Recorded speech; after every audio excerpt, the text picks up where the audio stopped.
नमस्कार। एक वक्त हुआ करता था जब हमें किसी भी चीज की आवश्यकता पड़ती थी तो उसके लिए हमें अपने घर में पड़े दूसरे चीजों से बदलना पड़ता था, जिसे हम वस्तु विनिमय या फिर बार्टर सिस्टम के नाम से जानते हैं।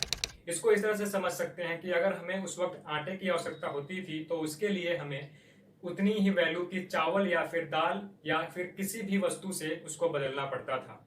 फिर एक दौर आया जिसमें हम वस्तुओं को खरीदने के लिए सरकार के द्वारा अप्रूव्ड कॉइन्स या फिर करेंसीज का इस्तेमाल करते हैं। इसमें हमें किसी भी चीज की आवश्यकता पड़ती है तो उसके लिए हम कॉइन्स या फिर करेंसीज का इस्तेमाल करते हैं और यही सिस्टम आज भी चलन में है। और इसी के साथ आज हम वस्तुओं को खरीदने के लिए कॉइन्स या फिर करेंसीज के स्थान पर सीधा बैंक टू बैंक ट्रांसफर का ऑप्शन प्रेफर कर रहे हैं, जिसके लिए हम विभिन्न प्रकार के पेमेंट एप्स का इस्तेमाल करते हैं, जिसमें पेटीएम, फोन पे, गूगल पे आदि आती हैं। आज हमें मार्केट से सब्जी लेना हो, राशन लेना हो या फिर किसी भी प्रकार की जरूरत के सामानों को खरीदना हो, जिसके लिए हम डिजिटल पेमेंट या फिर ऑनलाइन पेमेंट का ऑप्शन चूज करते हैं। तो आगे आज हम इसी डिजिटल पेमेंट के बारे में बात करेंगे। 8 नवंबर 2016, जिसमें भारत के इतिहास में पहली बार एक फैसला लिया जाता है, जिसमें भारत के प्रधानमंत्री नरेंद्र मोदी के द्वारा मीडिया के माध्यम से एक अनाउंसमेंट किया गया था, जिसमें कहा गया था कि यानी 8 नवंबर 2016 की रात्रि को 12 बजे से वर्तमान में जारी 500 रुपए और 1000 रुपए के करेंसी नोट लीगल टेंडर नहीं रहेंगे। यानी उस वक्त भारत की लगभग 86% करेंसीज को डीमोनेटाइज कर दिया गया था और इसके लिए लोगों के पास सिर्फ बैंक का ऑप्शन था, जिसमें वह अपने पास पड़े पुराने नोटों को नए नोटों के साथ एक्सचेंज कर सकते थे, जिसके लिए अगले ही दिन से बैंकों के बाहर हजारों की संख्या में लंबी लंबी लाइनें लगने लगी थी, जिसके लिए विपक्ष के द्वारा इस फैसले का घोर विरोध किया गया था। परंतु सरकार की माने तो उनका कहना था कि इससे कैश में पड़े ब्लैक मनी को हम समाप्त कर देंगे, परंतु अंत तक कितनी ब्लैक मनी निकली इसके बारे में हम सब जानते हैं। ओवरऑल बात करें तो गवर्नमेंट के द्वारा जिस मोटिव से इस फैसले को लिया गया था वह सक्सेस नहीं हो पाया। परंतु इससे हटकर एक दूसरी बात करें तो भारत में एक नए दौर की शुरुआत हो रही है, जिसमें भारतीय सरकार के द्वारा डिजिटल पेमेंट को काफी बढ़ावा दिया जा रहा था। भारत में डिजिटल पेमेंट बहुत पहले से प्रचलित थी, परंतु 2014 के बाद से डिजिटल पेमेंट को बहुत अधिक प्रमोट किया जाने लगा।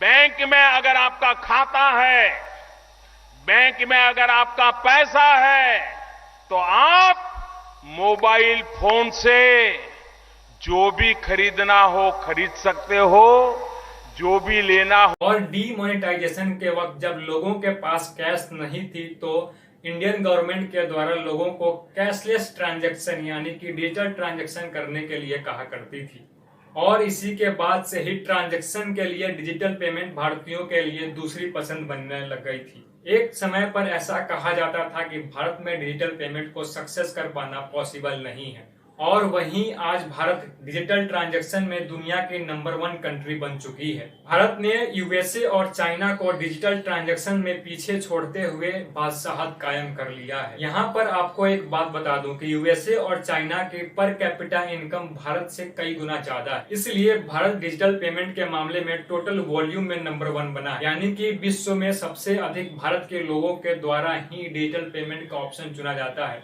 एक स्टडी में यह कहा गया है कि भारत में लगभग 40% ट्रांजैक्शन डिजिटली होता है, जो कि $3 ट्रिलियन के बराबर है। फोन पे एंड बीसीजी यानी बोस्टन कंसल्टिंग ग्रुप के द्वारा यह कहा गया है कि 2026 तक इंडिया में लगभग $10 ट्रिलियन का ट्रांजैक्शन डिजिटली होगा। वहीं इसमें financial services, corporate business payment और गवर्नमेंट पेमेंट्स को इंक्लूड नहीं किया गया है। और भारत में डिजिटल पेमेंट को सफल बनाने में यूपीआई यानी यूनिफाइड पेमेंट इंटरफेस का योगदान अहम रहा है। यूपीआई के अलावा इंडिया में P2P यानी पर्सन टू पर्सन और एनईएफटी के माध्यम से डिजिटल ट्रांजेक्शन की जाती है।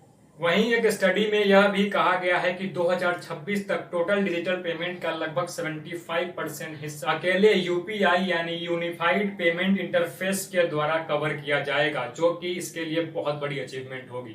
वहीं दूसरी तरफ बात करें तो डिजिटल पेमेंट में अब ई कॉमर्स कंपनियां और इवन सोशल मीडिया जैसे व्हाट्सएप भी अपना पेमेंट सिस्टम निकाल चुकी है।